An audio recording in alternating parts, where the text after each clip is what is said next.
This is our league, and this is your league. Broadcasting from the 55-yard line in Japan to the shores of the Great White North and everywhere around the world on Gridiron America Radio and the Sports History Network.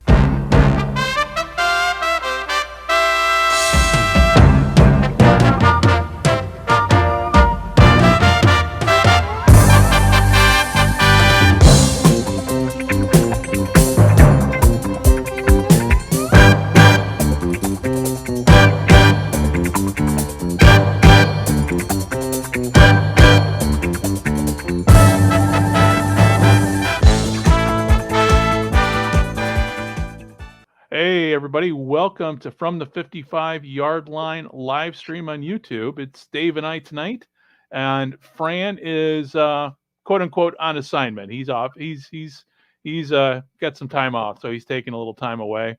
He'll be back hopefully next time we record. It's been about a month since we've hit the record button here, mainly because of the time difference, and I've had a lot going on. Dave's had a lot going on, and so here we are. So last time I think we talked, it was right before the UFL kicked off, wasn't it? Yes. More or less, Dave? Okay. The first games are going on that weekend. Yep.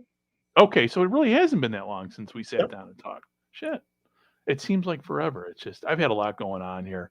And especially the other night, we had a big earthquake that hit about 200 miles from here. So, and I tell you what, that was probably the biggest not the biggest I've ever felt. The biggest I ever felt was 4 months ago when the big one hit on the other side of Japan, which we felt. This one was much closer. 11:30 p.m., laying in bed, about ready to doze off. It was like, the phone lit up, and as the phone was lighting up, you could feel the earth move underneath. It was one of those moments where it's like, shit, this is really happening. I'm laying there, and by the time I had really had time to react to it, it was over. So, and plus, so that's just life in Japan. So how you been, man? Did you feel the earthquake up there in New York? No, but I didn't feel the earthquake in New York, but I do have a funny story. I was actually on the phone at work, talking to someone about booking a Warhammer convention. So really? I'm literally in mid-sentence, and the phone drops. The call drops. It's the weirdest thing. It's like just drops, and the guy calls you, and the gentleman calls you back. We're talking, and I'm just at work, and about 2 hours later, I get another phone call. He goes, "Do you know when we were talking was when the earthquake hit?" I go, "Now that makes sense." So yeah, so I had a phone call drop. That's my earthquake story. Didn't even know it happened. My mom, I was talking to my mom this morning, and she had an earthquake over where she's at in California. She goes, "Yeah, we had an earthquake." Yeah, she felt it too. So us, being from the Midwest and everything, we don't feel earthquakes. I felt a couple living in Chicago, and they all happened at night. And on one of them, there was that moment my dog just started barking in the middle of the night. And all of a sudden you just felt the earth move, and then that was it. I'm like, oh, that explains it. The other dog, mind you, she was sleeping, didn't even, she was dead to the world at that point. She didn't care, didn't feel, but our little guy woke up, and he's like, started barking, and what's going, and yeah, so, but we don't have a dog here to give us a heads up though. It's interesting here with the phone and the technology. Because when the phone lit up, that's when outside you heard, it's kind of like the tornado sirens back home. Mm.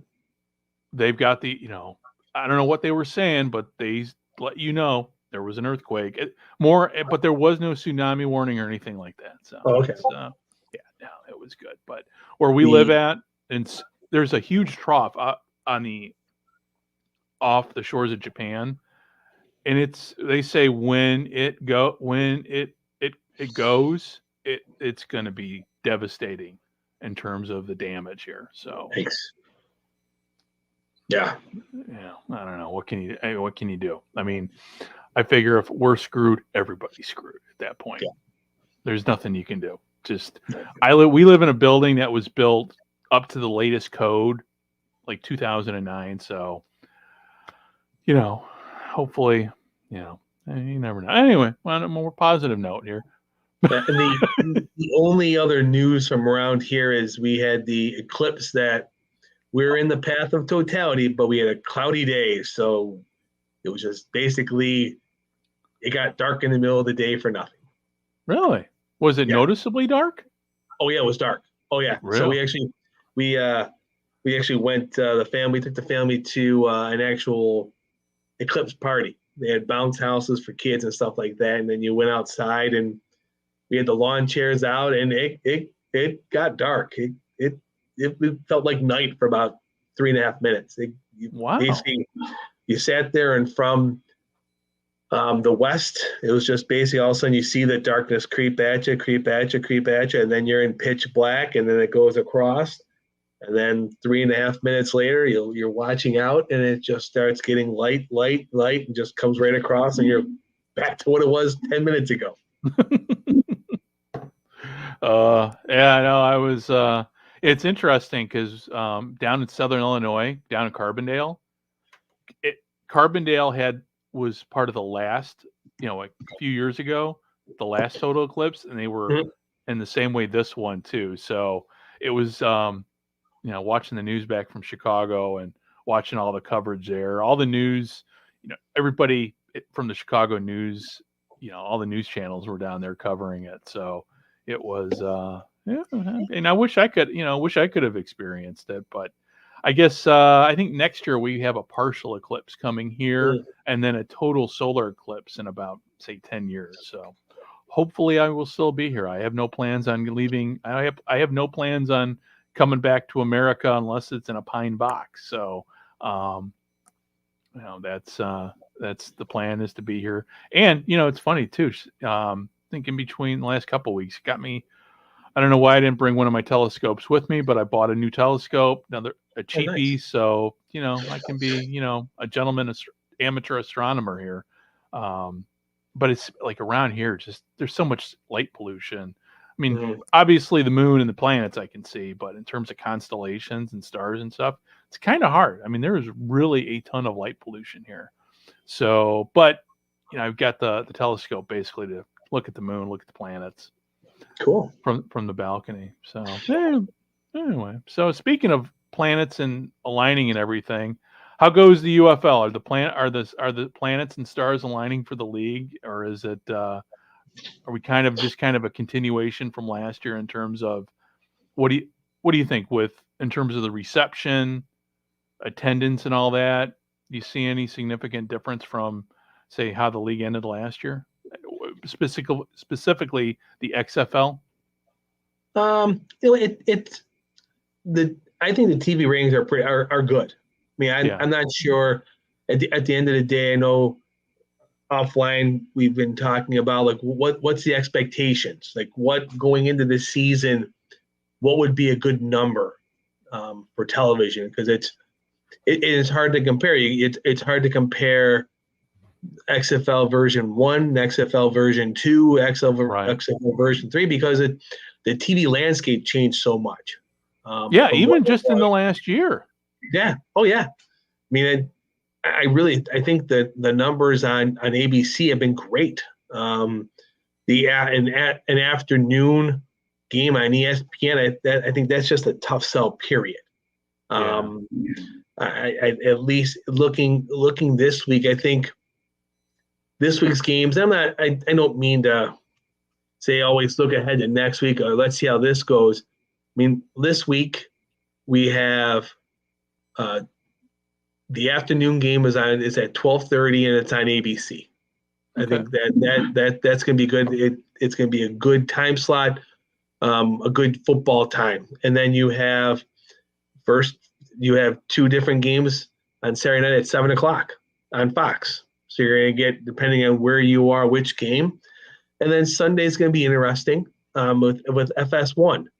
but I think that's the mode that they're looking to. I think they're going to try to go the games at night. Now, granted, the ABC afternoon game is they do college football at that time, so a 12:30 Saturday football game is not uncommon.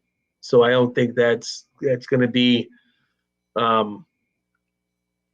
think that's going to be a good rating. And looking at the ratings so far, it seems like when the games are on the networks, they've been doing very well. Which, okay. Yeah, I think you get a million plus. I mean, you're doing well in today's television age.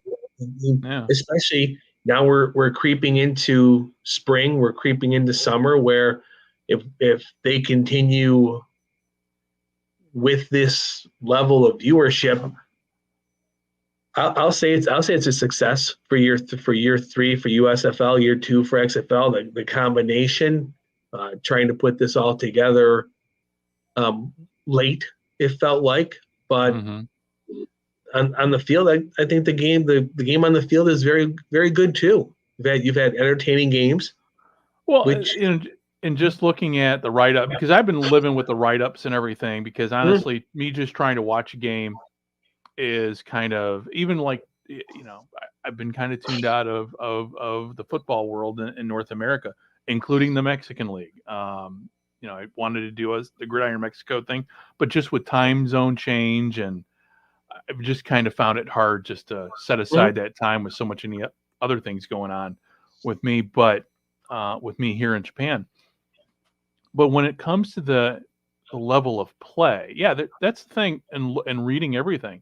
The level of play has been great. The games have been great. So the on-field product, I don't think anybody, for as much as I give UFL fans or XFL fans a hard time, the quality of play has always been great. It's just been more the hype and everything that I've and the constant spin about how great things are without any critical analysis of, okay, how do you make this better? How do you, but with all that said, the on-field product has always been great. So, but going back to what you said in terms of just where it's at right now with TV, they stay on network TV, then I think there's a chance that, this thing could last a while. I mean, how long? I don't know, but I think now that we're out of college basketball season, and now we're into kind of that period before the playoffs in the NBA and the NHL, we still got baseball going on. Maybe it's got a chance to kind of establish itself as, not so much must-watch TV, but it's like, hey, there's a game on. Let's watch it. Exactly. And I think some of the things they're doing non-football related have been great this year. They're doing weekly segments of best mic'd up moments. So they're putting mics on coaches, on players, and they're sharing those moments through social media, through their website, and just I'm impressed on how they're trying to get that connection, build that connection, because they're not in the cities, and that's the same repeated. We can go down that road of discussion on that, but I really think they've done a really good job on taking the players, taking who they have, the personalities, and connecting them to build that. Because you want to know about the Stallions because of this player, or right, the Renegades because of this, or the show about the list goes on and on. And it's the name of the player is not really so much important. It's building that, so you want to see that. You want to see. I mean, they have a nice piece on their website where they break down every single touchdown of week 3 or week 1 or week 2. So they show those moments in clips. And it's just great. I mean, I think. Well, that sounds a lot better than what we got last year. Yeah, I agree. And it just seems like the extra time it took to put this all together, it looks like they really sat down and said, you know what? What's the best of USFL? What's the best of the XFL? Let's put this together. Let's define some people's roles. Your job is to do this. Your job is to do this. Let's take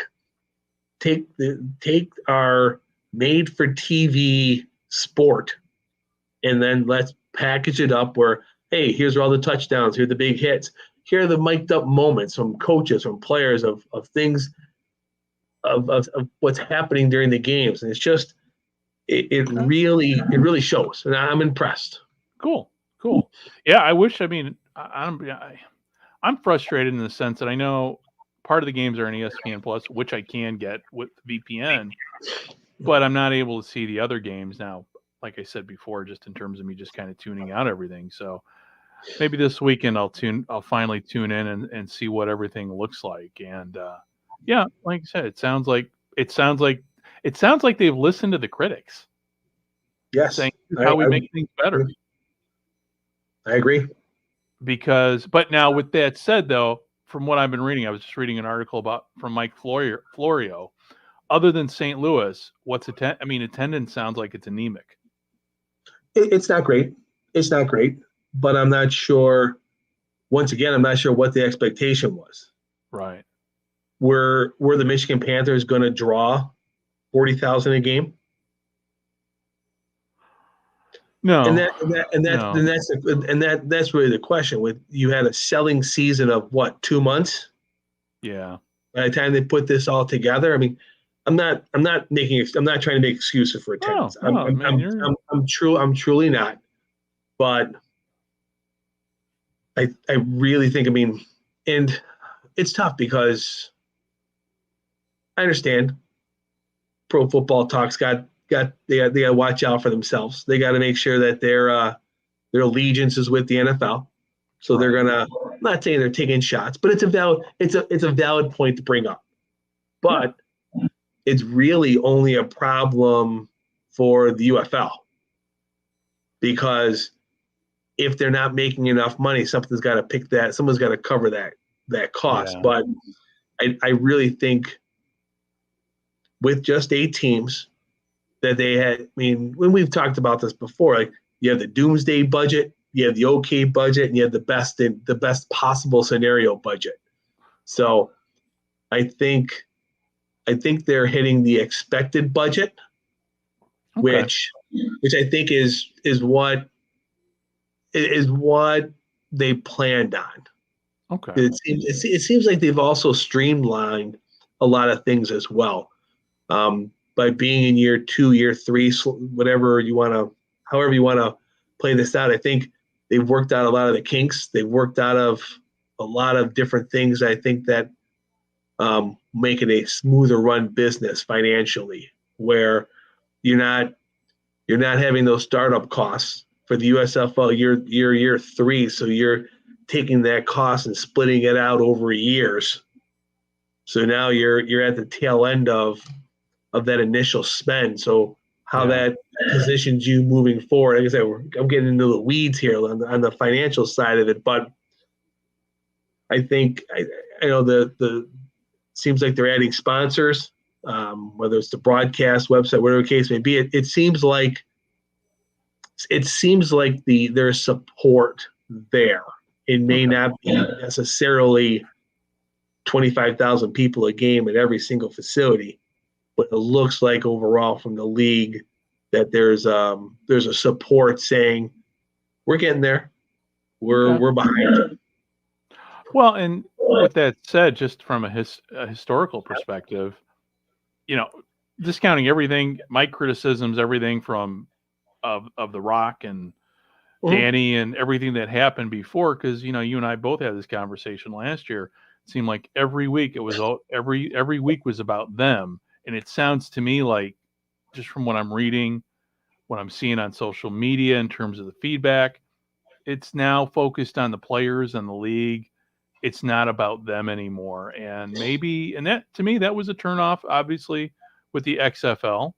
The name XFL was a turnoff too.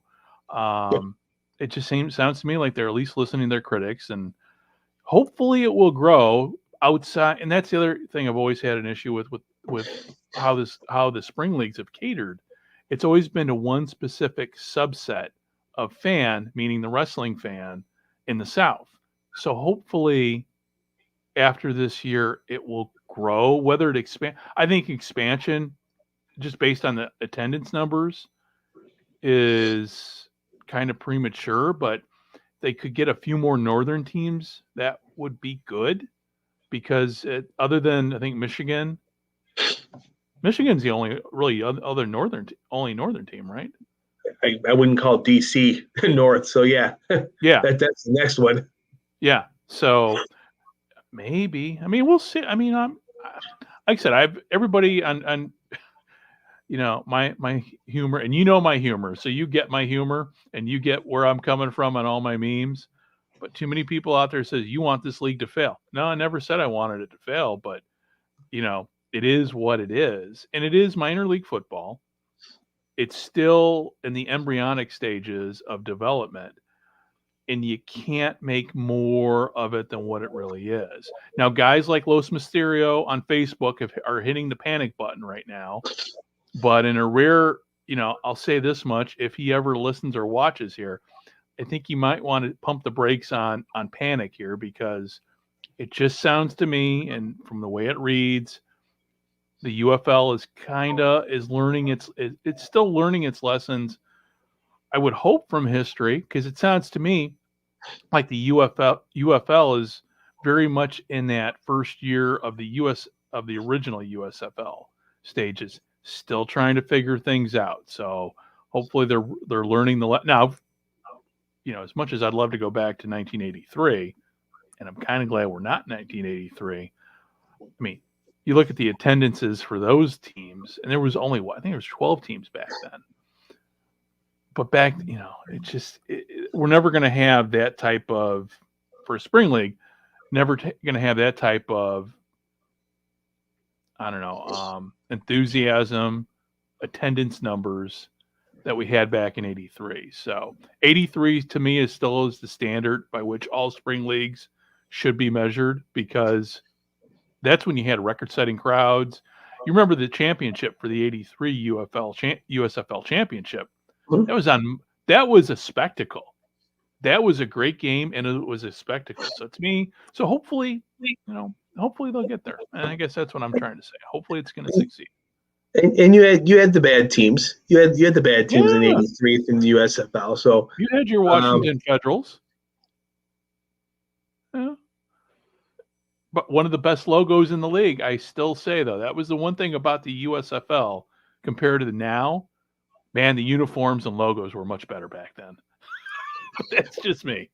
Well, it is, but we've also had, 40 years of staring at them to enjoy them and bring out the folklore. And then now it's become mythical, the USFL. Yeah. When those crowds, even go back to the World Football League, when you find out that they're announcing 50,000 people, and I think it might have been Philadelphia, and 44,000 of those tickets were given away. So right, it's one of those things where it was a wonderful time, but and we didn't have social media to keep them honest either. That was the other part of it. Well, and it was a time where we trusted them. I mean, right. George Allen talked, and everybody listened. Yeah. So it was one of those things where it's like, it's the facts of life. You take the good, you take the bad. Yeah. Well, speaking of bad, let's switch topics a little bit. Cancer murdered OJ, apparently. So, as a Buffalo Bills fan, what say you? What say me? Unbelievable football player. Yeah. If just separating the football side of things, really regret the Bills didn't put together a better offense with him back in the 70s. Nothing, like I said, Joe Ferguson was a very good quarterback. They had could name off all those guys from those teams in the 70s, but it was just too one-dimensional. The electric company, they like Reggie McKenzie, Joe DeLamiere, they blocked for him. They got the 2,000 yards in 73. They just couldn't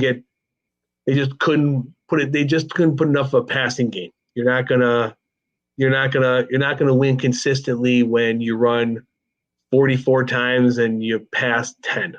and that's really unfortunately what that offense was really relied on O.J. Simpson to do everything, because honestly he could. I mean, those some of those teams, they had some very good years, they had some very awful years, but it was just, unfortunately, it was 9-10 years of just run it off to OJ,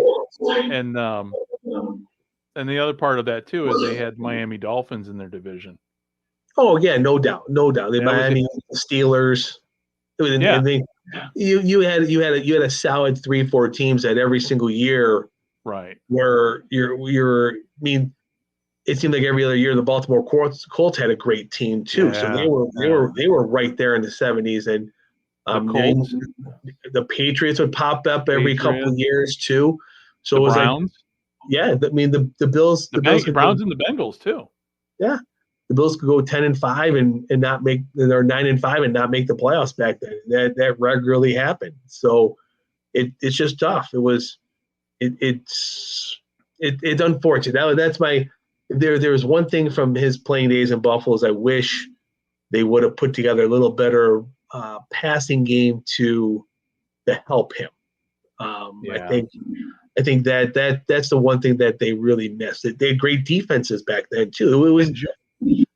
And Joe Ferguson, like you said, was a good quarterback. In fact, he was such a good quarterback. I mean, he played in the league a long time. I saw Joe Ferguson play his last game. That's the only thing football history-wise that I still hang my hat on, and it's just a weird set of circumstances because this was back in 1990. Went down to Indianapolis to see. It was for my birthday. It was a birthday present. Went to see the Colts and the Dolphins play, and it was the Dolphins all the way. But they had, I think it was it Jeff George or Jeff True? But anyway, the first two quarterbacks got knocked out of the game, and in comes Joe Ferguson. And I just remember we were all sitting around there going, he's still playing? And he went in there for like the last few series, and then that was it. And then years later, I went into Pro Football Reference. I go, oh my God, that was his last game. So, but I remember him playing during the 70s. But like you said, he had nothing other than OJ. And actually, I think by the time I was watching, again, I was 10 years old, so 77, 78. OJ had left to go to the Niners too. So he had nothing to work with back then. And, but yeah, and for people who don't remember OJ, I mean, he was, there's a lot of people out there. It's funny now it was interesting to hear all the talk now compared to 30 years ago and that trial was almost 30 years ago. That murder was almost 30 years ago. No, actually it was more than the murder was over 30 years ago, wasn't it? It's right around there. But back then we all knew who OJ was, and now fast forward 30 years to watch TV and to listen to the radio and listening to Dan Patrick. It's like, now you had to explain, moving forward, have to explain who he was and what he was all about and why he mattered back then. It was, I remember when the whole thing happened over here, people over here in Japan knew who OJ was. It was it's one of those pop culture moments that I don't think we'll get back. However, Trump's trial starts this week, so maybe we'll have that will take on a life of its own. But unfortunately, there are no cameras in the courtroom. Yeah. I feel as good as talking about that as I do about OJ. Yeah, no, I'm trying to, when it comes to that, I just read the Drudge Report, read the headlines, watch Kimmel. Okay, I'm done. I just got to put it away because otherwise, it just becomes, like I said before we started, man. There's a lot of things happening in this world today. It's straight out of a science fiction novel. Yeah. And the whole Trump being president thing and everything, that's something right out of a science fiction novel. Like, holy shit, art, life's imitating art. And but with that said, talking about the NFL, so we got the NFL draft coming up here in about, what was it, next week?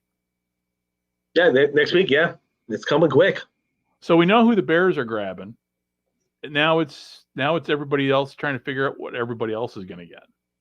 Well, it sounds like just doing some reading and listening. It sounds like it's going to be quarterback after quarterback after quarterback. They're talking it might be the first 4 picks all quarterbacks. So are the Cardinals going to grab a quarterback? Well, and here's the thing: there's talk of the Broncos moving up. There's just a lot of talk of all the top 6 quarterbacks all going in the first round and just having a big run on quarterbacks. So it's going to be interesting. If that happens, then that means there's going to be a surplus of older guys. It's kind of like, okay, we're buying all new equipment, and we got all this great used equipment that and in some cases is barely used. Yeah. So that's interesting. I haven't really been following the draft talk, because I usually don't, except when it comes to my team with the chicken head on their helmet. And Kyler Murray belongs in the CFL, period. He has no business, at least to me. I mean, he's a great fantasy player, but when it comes to an actual, being a team quarterback and a leader and a winner, he's not. So I'm just curious how that's going to play out but again, the Cardinals will do what they always do every year, except the years that they drafted Larry Fitzgerald and Quan Bolden. They're going to disappoint. So that's my expectation. It'll be interesting. Like I said, there's so many moves out there still to be made of who's jumping up, who's jumping down. It's like if you're sitting at 2, 3, 4, or 5, and someone offers you, say you're Washington at number 2, and you're talking with, I don't know. I guess the question is who's looking for a quarterback? In essence, are the Chargers looking for a quarterback? Probably not. New England's looking for a quarterback, obviously. Washington, I would say, is looking for a quarterback. But at 4, how much time's left on Kyler Murray's contract? Oh, a lot of times left on Kyler Murray's contract. So unless you're able to trade him, you're not going to pick that up. So the Chargers, I don't see the Chargers. I don't see the Giants. At 7's the Titans. The 8th, the Falcons just signed. They're not looking for a quarterback now. Right. They got Kirk Cousins, right? Yeah, and then the Bears are back at 9. So, I mean, the Bears should be able to get a quarterback and a receiver, because there's so many great receivers too in this draft. Yeah. Well, we'll see. I mean, what was it? John Gunning sent me told me the other day. He's like, there was a list of like 30-yard people that have thrown for over 30 touchdowns on every team, and it just go through. The Bears don't have any quarterbacks that have ever thrown for 30 touchdowns a season. So, I'm not expecting. You had Walter Payne for how many years? So it's one of those things where you have to discount probably half the seasons of the Bears' existence based on the level of the running backs. Yeah. Well, and then there were the Jay Cutler years, and Jay Cutler was a great quarterback. I mean, he could have been a Super Bowl winning quarterback on any team other than the Bears, and he couldn't make it happen. So I don't know. I mean, it's always, when we're always looking back, that's the thing with the Bears. It's, Walter was a great quarterback, but they've had some guys come in who were good quarterbacks who could have done a lot if they would have had more around him, including Jim Harbaugh. Jim Harbaugh was a great quarterback. He was a winner. He was a tough guy. I mean, Jim Miller. Who else? Jay Cutler. I mean, there's some guys that they had that just even they had Doug Flutie for a cup of coffee, if you remember that. I thought Mike Tomzak did a pretty good job. He was serviceable, but he wasn't. I don't know. I never liked Tom But Zach. I mean, compared to who was there at the time, compared to who was there. Right. But yeah, he was. I don't know what. Oh, he ended up playing for the Steelers. That's right. I'm trying to think where he went to again. Went to play. Yeah, went to play for the Steelers, and then yeah.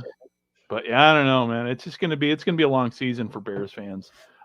Though with Buffalo, man, if you guys don't go to the Super Bowl this year, man. But then again, who's going to get it? Is Kansas City just going to reload? That's the question.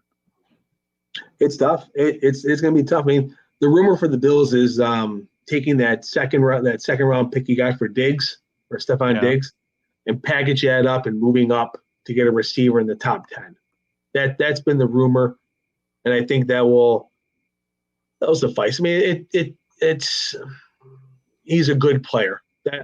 He's a very good player. His numbers, the second half of the season, for whatever reason, dropped drastically to the point where he was averaging 4 or 5 catches for 50, 60 yards. Now, what was the reason for that?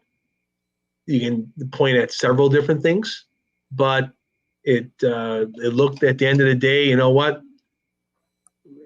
The window is closing. Don't need the distractions. If you don't want to be here, cool. That's okay. Right. We'll move on and we'll take what we can get and figure it out. Okay. Well, we know this much about Kansas City. They're going to have to get somebody to replace Rashid Rice. Yep. So. And you know what? They will. Yeah, they will. And Andy Reid, he's underestimated so many years. He just was missing a couple pieces in Philadelphia. Oh, yeah. But it's amazing to see him just Kansas City. Since what year did Mahomes take over quarterback? 5 years ago. 5 years ago. I mean, it's just you do not bet against Kansas City, no, at all. And I don't like Kansas City. I'm not big. I mean, their fan base is kind of becoming, I don't know. They're almost as annoying as the Packers and the Cowboys, but not quite. It's like they're somewhere. I mean, the Cowboys to me are the most annoying fan base ever. And Green Bay's right. And being from Chicago, Green Bay's right there. But, in terms of the teams and the talent level, I mean, I don't know, man. I just can't see anybody beating Kansas City. The Patriots and Dolphins are for me what the Packers and the Cowboys are for you. Really? Yeah. Yeah, I can see the Patriots being the Patriots though have had it's like the Packers with the Bears. It's like I've heard Bears fans just like talk smack on Packers fans, like, oh, your team's garbage and that. No, wait a minute. They own the Bears. And I don't know. But anytime that the Packers have lost, all the fans that I know of over the years that I was close to would always say, well, the refs, why are you saying that you lost? Just let it be. Yep. You lost. I mean, Bears fans don't really complain about the refs, but they'll complain. I don't know. That's what I like about football fandom. We can talk smack on each other's fan bases, but in the end, we all like football. So, yep. And even me with the XFL, talking smack with the XFL fans. Of course, that's gotten downright personal, and I've left it alone for at least the last couple of weeks. Just we all want football to succeed. Yep. It just. But the problem is now with the UFL going kind of full circle on this. Are you seeing much in terms of the media, the mainstream media covering the UFL? Or are we still kind of reliant on the fan created websites to kind of carry the load in terms of coverage? Because I'm seeing more on my end from CBS and Fox and NBC than I think I did last year. I agree. Yes, and when you have Mike Florio talking about it, Pro Football Talk. I mean, it's definitely has a larger place in the football sphere this year than it did in the past. Where does that go? Now we have the draft, and will some of that dissipate with the draft coming up and going into then the mini camps and things like that? I think the crowds in the games will make that happen. Like if St. Louis has another record break, if St. Louis breaks a record every single week as we go through this season, and we have a close race for the playoffs, and we have some I don't know, remarkable touchdowns and things that they're doing, the UFL needs to give a reason for the media to cover it. Right. Is really what I think it comes down to it. And they're getting a lot of talk of the two issues we talked about today: the great crowds in St. Louis and the not so great crowds everywhere else. And that's you have the two camps, and that's what you have with social media and the fan pages and the fan covering is, oh my goodness, St. Louis is amazing, and then you have Chicken Little, the sky's falling everywhere else, and it's just. It reminds me of the old American Football Conference where you had the Cleveland Browns carrying the load. I mean, plus with that said too, Cleveland won the league every year, so they were the top team, and then there was everybody else, and that league eventually went away after. Of course, that's apples to oranges. That was an autumn league versus a spring league. So hopefully, I mean, obviously, you're not. It doesn't look like you're having the same issues like you had last year with Orlando and Vegas. True, they weeded those out. You're exactly right. They weeded out the glaring problems, and they picked the best 8, which I thought was the right thing to do. Yeah. I'm just curious. Yeah, and like I said, hopefully, hopefully they don't expand. They hold off on expansion for a couple of years until they get the attendance where it needs to be. Because I think just in looking at everything and looking ahead, I think they've kind of figured out over the air TV is kind of the place to be to keep the numbers steady. But again, it's like everything else. What's coming up in the sports schedule that's going to pull eyes away? You've got the WNBA that I think is on the threshold of a breakthrough with everything that's going on there after this year with, everybody, in Indiana, the team out in Indiana, their season tickets went up through the roof. So we'll see. And I don't know. I think women's sports is really going to come of age here this year. Good. It's about time. And I think Las Vegas sold out all their tickets through season tickets. Yeah. The team that Brady co-owns. Yeah. And so it's going to be interesting moving forward. And I know here in Japan, we still got baseball going on, but I've yet to really focus in on baseball. It's hard, it's really weird because I don't spend a whole lot of, obviously the baseball games are on here at night, but I haven't really been spending a lot of time in my man cave at night. I need to change that because I need to have a baseball game on one screen and do my Commodore 64 stuff on the other screen and, all that good stuff. And in terms, but I think I'm trying to think last time. I don't even think we talked about it last time. Oh no, last time we talked was about Shohei Ohtani. Oh yes, gambling thing. So here's the thing with that. Here, they're still talking about it. It's on the talk shows here every day. And I told my wife, I go, yeah, that's old news. Nobody's talking about it in the States anymore. They're trying here, but but there's no information. Here's the thing. It's like it's not, there's nothing, there's no leaks. There's nothing. I mean, even like, I'll be honest, when it first reported, I watched it, I heard the news, and then I stopped because it was just everybody wanted the click of speculation. So It was just getting more salacious and more crazy, and so many people were talking about how can you not know how much money you have? Like when you're that wealthy, you don't. Right. Like you literally have these people doing things for you because they can't afford it. Right. And the other aspect of this is Shohei Ohtani comes to the States, doesn't really speak any English. He's relying on people. I mean, I speak from experience on this. So people have access to pay his bills, this and that. I can see how this happens without his knowledge. He's focused on baseball. That's all he's known his entire life. So that's what he's focused on. people are going to take advantage of you, especially if you are a foreigner, if you're trusting in people. And, I hate saying that. I mean, you and I both know, neither one of us would trust somebody to pay our bills. We would take care of it ourselves. But I think in this instance with him, especially with the interpreter, man, if the interpreter's got a gambling issue, and that's how this happens, because you're trusting somebody who's got a gambling issue to take care of your bills. Yeah, your money's gonna disappear. And he was a friend. It was one of those things. Like, it's not like he was signed by the Angels. He was brought in, and this is who the Angels got him to be as interpreter. This is a friend of his who he trusted, and he gave this opportunity. He said, "Look, you take care of all this. I can't do all this and be the best baseball player on the planet." Right.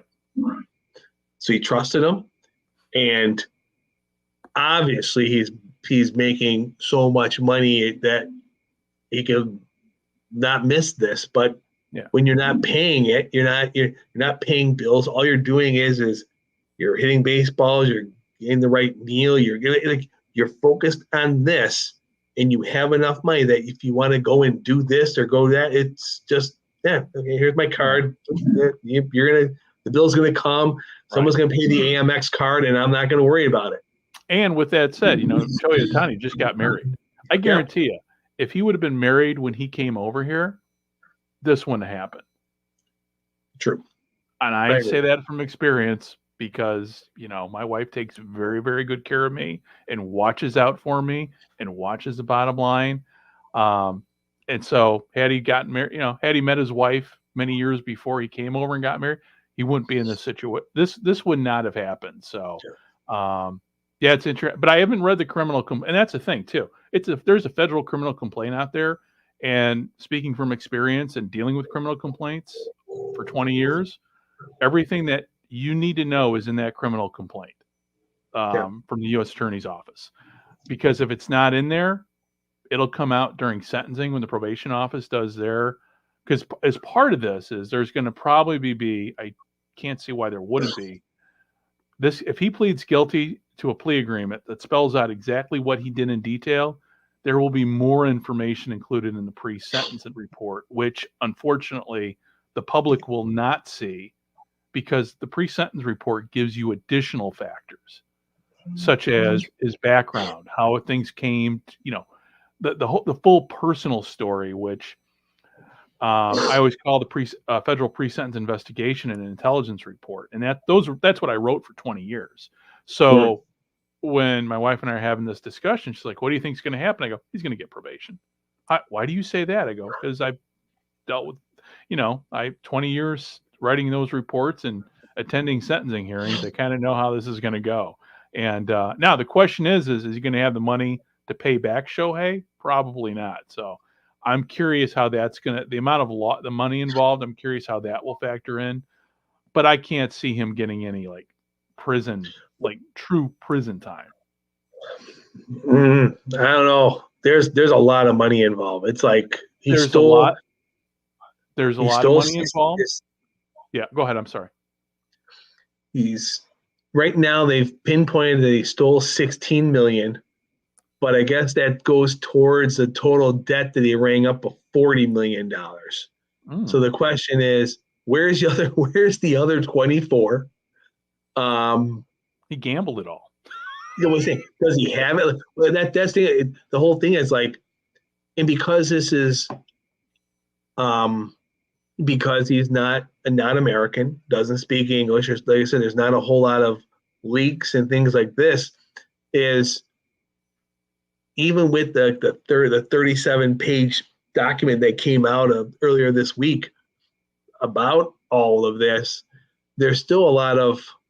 And I don't like playing the speculation game, but there's still a lot of what about this? What about this? There's more to the story. It's one of those. That's what I missed. They're saying on this. I'll end on this part because this is just wild. They're saying between December of 2021 to January of 2024, he placed 19,000 bets. Is that even physically possible? Well, yeah, it is. I should say, but it's all. It is, but that's a serious problem. Like that. We're not talking about my parlay hit for the NFL this week. Like you're gambling on some serious stuff. That's when you know you got a problem. Well, and that thing that amount of money it's going to take some time to get that all. Like they have a lot of information, but just going to take a lot of time to weed through all that stuff. I mean, well, and when it comes to so when in federal court, when you plead guilty to the offense, and I don't know when the plea agreement will be public. It's a matter. It should be a matter of public record. Mm-hmm. And what the plea agreement does, it'll spell out everything that he's agreeing to in terms of the sentence, and includes losses and everything. But when it comes to losses, you have actual loss versus intended loss, which is a whole nother issue that goes into. And again, I say this is that was my job to figure all this out for the judge. What was actual, what was intended. And sentencing law it's really one of those weird, it's a weird subset of criminal law. Sentencing law is very subjective, but in the end, it doesn't matter. It's really weird because no matter what I would come up with or what I would figure out, I would apply in terms of what the sentencing guidelines should be. The sentencing guidelines, basically, it's a number calculation. So a loss is, say a $4 million loss. I forget what it was, say 16. And then you go total everything up, and then you go to a chart, and then you have criminal histories factored in. It's, but ultimately it boils down to what the judge thinks, and the judge can go well below those sentencing guidelines, or the judge can go above those sentencing guidelines. It's been my experience when it comes to sentencing, judges are lenient more often.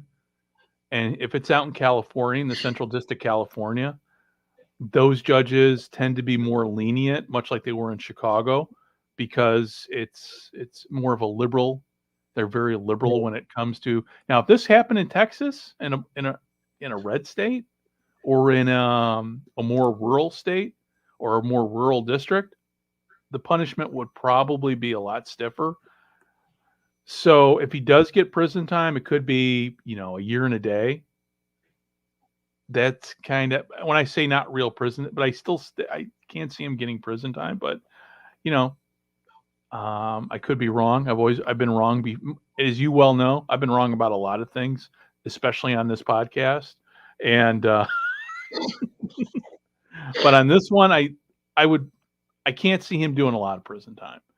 But it boils down to what the judge thinks. The way the judge depends upon a lot. I mean, the whole sentencing process with the federal system is truly a process. And it's not like county court or state court where you've got 5 minutes for your case. No, you go to sentencing hearing. I've been to sentencing hearings that have lasted days. Wow. Yeah. So the whatever sentence he gets will be well thought out, and it could very well be agreed to too in the plea agreement. He may be agreeing to a certain amount of time in lieu of paying restitution. We just don't know until that final document comes out. Though I think a lot of things are going to be left to the sentencing judge to figure out come the day he goes to court to get sentenced. And in terms of that, is the interpreter, is he a U.S. citizen or a legal resident? That's a great question. I'm not even sure. Yeah, because if he's a legal resident, he's going back to Japan. Well, I assume that would be he's going to disappear. He might service because there's talk of 2 to 4 years. That's been bounced around, and I just assume that if he'd do his 2 to 4 years, and then Japan would go. Well, no, if he did his 2 to 4 years, what would happen is depending upon, immigration would revoke his residency, and then he would be a deportable alien. And there's that's a whole nother part of the pre-sentence report that's addressed. Yeah, I like it's been a while. It's been almost 2 years since I retired. It's been a while since I've like looked at the type of work I used to do and going, oh, I remember how it was done. So over here, the biggest, I mean, that's still talked about. The biggest Ohtani news here right now is his contract. And the state of California is catching wind to how this contract was put together. Oh, really? So it's 10 years, $2 million a year. And then after 10 years, it goes to $68 million a year. But there's a kicker. That 68 is payable to wherever he chooses to live. So if he plays 10 years and retires and moves back to Japan, California doesn't get any taxes on that. Really? And California is like, we have to take a look at this to see if this contract is legal. Because now they're looking to see how does it impact, does it violate income tax laws? So the agency and the agents got so cute that the federal government, it's the California state government, but it could go farther up. They're going, oh, so this is what you're doing. And honestly, at the time, I don't think it was an egregious thing to stick it to California. I just think they were looking at creative math to be able to assign all these players and still stay under the luxury tax. Yeah, dealing with a byproduct of that, but California is like, this is interesting. Yeah, dealing with and then also too, there's the Japanese tax system too. He's going to have to pay. That's a whole nother. Yeah. I mean, that's I'm just glad it ain't me. I paid my filed my taxes. I'm done. But to deal with that type of stuff. Oh man, I didn't hear about that. So it'll be interesting. I'm gonna have to catch up. I'm gonna have to go research that and find out what what that's all about too. So, well, my friend, it's almost an hour here for us. So, any last thoughts before we sign off here? Right now, it's just you and I. It is late night in the 10:30 there up in upstate New York. Yep. And so we haven't. I think a few people have popped in on, just one or two people have popped in or stumbled upon the live stream.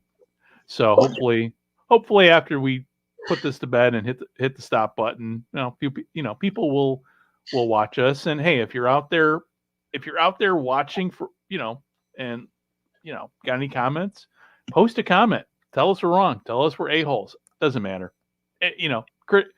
Constructive criticism is good, and even criticism that's not constructive is good, because at least it lets us know that you're watching and listening. So, but with all that said, hey, thank you very much, everybody, for tuning in, and hopefully you'll be seeing Dave and I sooner rather than later, and especially as we get close to, Dave, that's the other thing too, man. We got the CFL season coming up here, so we're going to have to, in the next week or two, bring in some CFL experts from up north. I'm hoping to bring in, get my buddy, get our buddies from the Third Down Gamble podcast and over at the Turf District to come on and see where we're at going into training camp with the CFL, and get back kind of the roots of the show. A lot of crazy things this week. They released went over the salary cap. Yeah, that's right. You sent me that this morning. I saw that. So with three teams over the set, so how much is the fine? Or did they spell out the fine? I think Hamilton was like 80. They match it for every dollar you go over, you owe $1. So Hamilton had to pay like $85,000. Wow. Yeah. Well, hopefully it pays off for Hamilton. I guess. It's. Levi Mitchell isn't cheap. No, not at all. Not at all. So we'll be bringing those guys on. Great, hopefully sooner rather than later, and hopefully we'll have Fran on next time too to talk up his around the leagues. He's been covering the UFL hard, so we'll need to get him on and cover down on what's been going on with the UFL from his perspective, and hopefully, hopefully by the time next time we talk, it'll, I think we're going into we're in week 4 now with the UFL, right? Correct. So hopefully by week 5, we get a good gauge as to where the league's going in terms of ratings wise, because I think looks to me like things have stabilized, and I don't foresee any huge drop in ratings if things keep going the way they're going. Just a matter of attracting new fans, and that's kind of what the league needs to do for long-term survival. So, okay, with all that said, it is this is Greg, and for Dave, thank you very much for watching and for tuning in, and we will be talking to you again very, very soon. Let me see here as I am still figuring things out as we go along. So, and hopefully by next time, we'll be getting rid of the StreamYard logo and replacing it with our own. So, with all that said, hey, thank you very much for tuning in and listening and watching us. And you can find us on the sportshistorychannel.com and from the 55yardline.ca. And with all that said, hey, thanks very much, and talk to you soon. Bye-bye.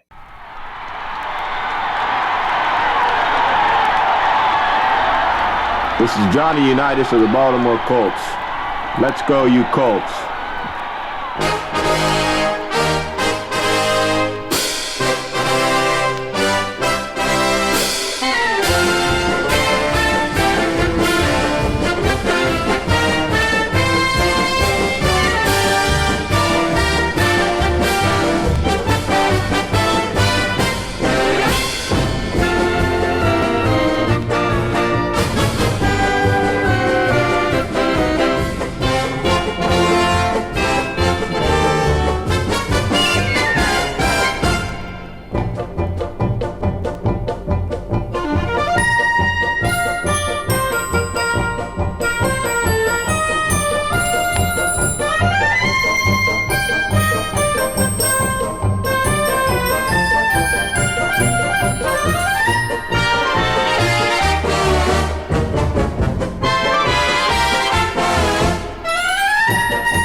This podcast is part of the Sports History Network, your headquarters for the yesteryear of your favorite sport. You can learn more at sportshistorynetwork.com.